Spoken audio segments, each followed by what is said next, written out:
Boa noite. Em Teoflotone, no Vale do Mucuri, foi realizada a primeira audiência de instrução e julgamento que investiga a morte das 39 pessoas em decorrência do acidente trágico na BR-116 em 21 de dezembro do ano passado. O caminhoneiro condutor da carreta está em um presídio de uma cidade da região norte do estado do Espírito Santo.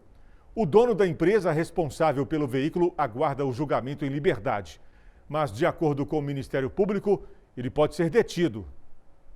Segundo a promotora de justiça, foram ouvidas testemunhas de defesa e acusação, além de sobreviventes do acidente. Alguns depoimentos foram realizados por meio de videoconferência. É a primeira audiência desse processo, ouvidas por parte do Ministério Público cerca de 8 testemunhas, por parte da defesa mais 10 testemunhas. O acidente aconteceu em dezembro do ano passado na BR-116, na comunidade da Lajinha.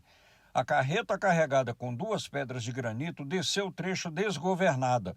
Uma das pedras se soltou da carroceria e atingiu um ônibus. A explosão transformou o veículo numa enorme bola de fogo.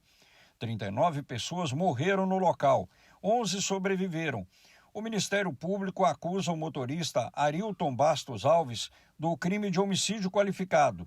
Na conclusão das investigações, a Polícia Civil indiciou tanto o motorista quanto o dono da empresa por homicídio qualificado, por dolo eventual.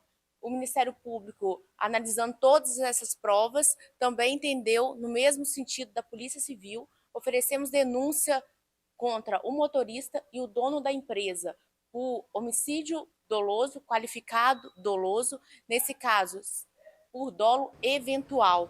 Advogados do motorista chegaram na audiência sem falar com a imprensa. O procedimento vai definir o grau de responsabilidade do motorista e da empresa responsável pela carreta, se eles agiram ou não com dolo eventual. A promotora ainda destacou os principais pontos de investigação da conduta do motorista e da empresa. Vou listar aqui quais são os motivos pelos quais tanto a Polícia Civil quanto o Ministério Público entenderam que esse caso, a princípio, se enquadra sim em dolo eventual e não em culpa consciente por parte do motorista e o dono da empresa. O primeiro ponto que nós analisamos no processo foi a sobrecarga, o sobrepeso da carga. No caso aqui, a carga do caminhão estava pesando 103 toneladas, sendo que o limite máximo eram 74 toneladas. O segundo ponto foi o excesso de velocidade. Outra situação também foi a constatação, por meio de alguns laudos periciais, que o motorista ele estava com a capacidade alterada por influência de drogas e álcool. Nós temos laudos periciais nos autos nesse sentido.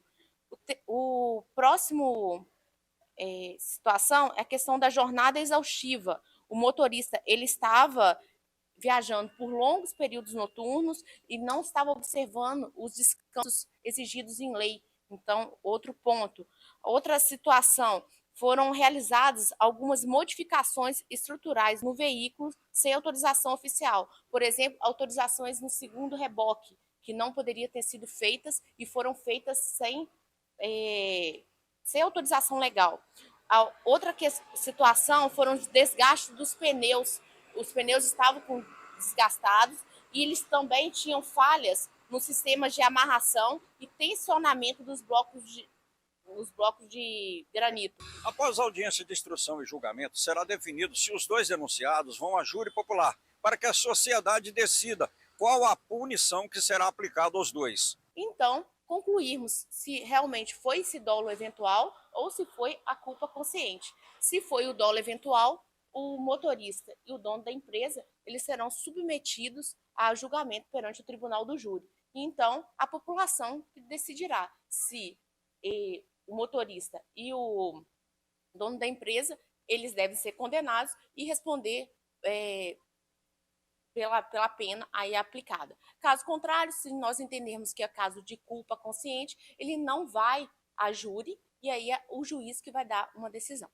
O motorista da carreta foi preso em março passado e está recolhido num presídio no norte do Espírito Santo à disposição da Justiça até a data do julgamento dele.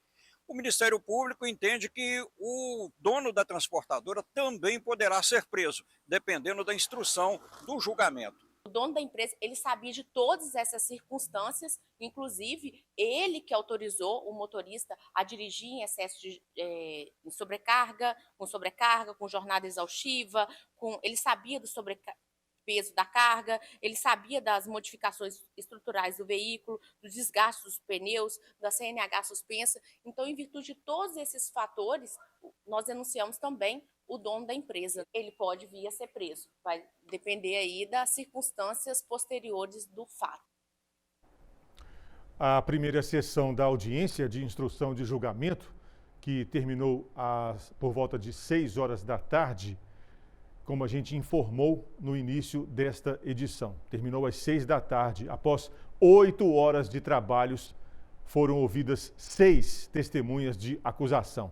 Ficaram pendentes depor 2 testemunhas da acusação e 10 da defesa. Será necessário outra audiência para a conclusão dos trabalhos, marcada para os dias 13, 14 e 15 de julho, mês que vem. Com a conclusão das oitivas, o processo será encaminhado ao Ministério Público para considerações finais, depois a defesa. Somente então o processo será encaminhado ao juiz para avaliar se pronuncia ou não os réus, se vão ou não a júri popular ou se a decisão será dele mesmo.